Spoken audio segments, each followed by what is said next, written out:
and today we're going to be doing an unboxing of the Thrustmaster T16000m, 16000m, sorry, HOTAS. We're going to do a little compare with the HOTAS X as well. So, going to open it up.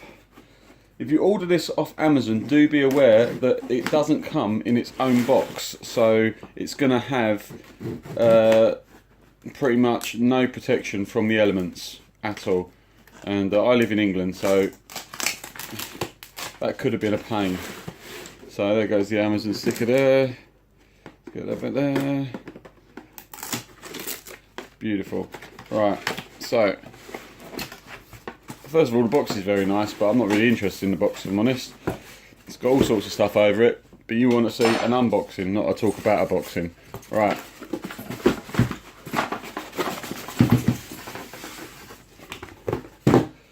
Paperwork. Go back in the box. Alright, here we go. So, let's have a look.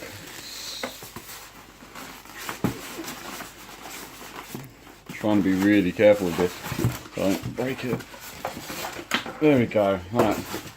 It is released. So, what are these? These are going to be your thumbsticks. So, this is ambidextrous, so you can change it so you can have thumbstick there as well. So if you're left-handed, you can use it like that, for example.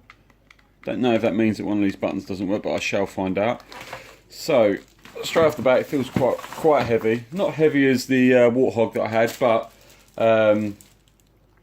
heavy in a good way. A little update is I did get rid of my Warthog because it had no yaw, and that was a real issue when dogfighting in Elite Dangerous. That's got quite a nice feel to it. So you can buy these separately, and I'd guess you'd use this as your throttle then. But it feels, it's got tension. It's got no tensioner on the bottom. It does tell you can change it to left and right-handed, which is good.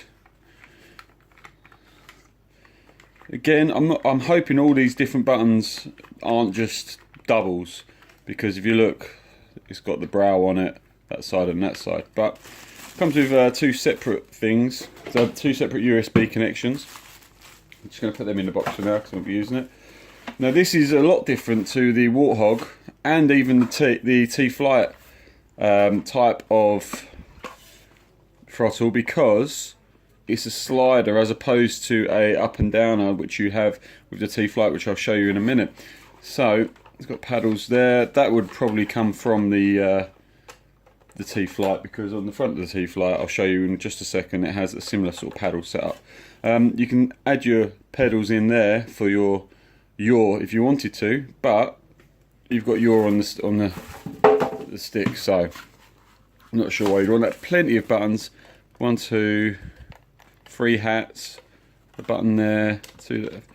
4 hats on the stick. That's more of a an analog stick.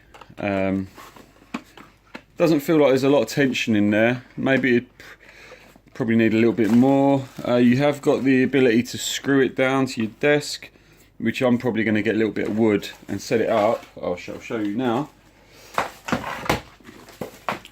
Like that, so I can just put it on my lap. And here's the T-Flight. So you're going to get an idea now of scale against each other. So it's not much bigger. And there's the two paddles that I was talking about. So as for buttons, so the buttons are quite nicely spaced. You've got a clip up and down there. They don't push in. That one don't push in. That one don't push in. There is a push in on the hat at the front. So as you see, there's a lack of analog or movement hats on this one. Let me just try and get this better squared off. It feels much smoother. This is much lighter than that. Definitely much lighter. To be fair, I actually prefer the feeling of moving that up and down. So I'm not sure how I'm going to get along with this, but it's going to be very close to that. And from what I've heard, it's a huge step up. I'm going to end up with more buttons at the end of it, I think. Just by looking at the side there, I mean, I could use forward, up and down for changing power. I can then use that for targeting different subsystems. So I only had the one hat on this, and I used that for the changing your power, etc. around. So and is that hat doesn't have a click in ability, the top one there, which this one didn't either, but that would have been nice. So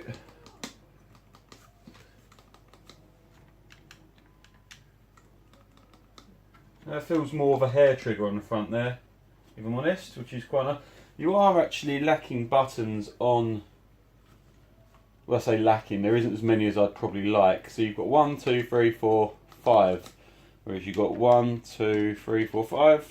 No, that's not a button, so yeah, it's about the same. On the actual controller, it's the same on the stick, same amount of buttons, but then you've got obviously 12 buttons actually on here, plus that, which could be, I have no idea what I'm going to calibrate that for right now. So let's turn them round so you can see the front. I'll give you a better idea of what I was talking about. So you've got your paddles there, so that's 1, 1, 2, and 1, 2, and I'd probably say that and that. And then you've got an up and a down button. So you then these 4 alone calibrate with what you've got. I mean, you've got this as well, so that could be for going through menus. There's much more usability on this than there is this, and I am going to pretty much bolt it to a bit of wood so it sits similar distance, so I can just have it on my lap when I'm using my VR. This only cost me £30 when I bought it. This has cost me £90. If you're just getting into Sims, get this. It's an awesome bit of kit, great bit of startup. You've even got the resistance on the bottom, and you can take it apart, so it's opened up. The only reason I've upgraded is because this button here on the back doesn't work anymore. So now I was using that for boost, and I was a button down, so I thought I'll go for I was actually going for the Xbox one, the T-Flight HOTAS 1, but it's sold out everywhere. So I've gone for this, and I think I've probably done the best idea anyway. So this has been a quick unboxing and overview, and a little bit of a compare with a T-Flight HOTAS X versus the new 16000m HOTAS system from Thrustmaster.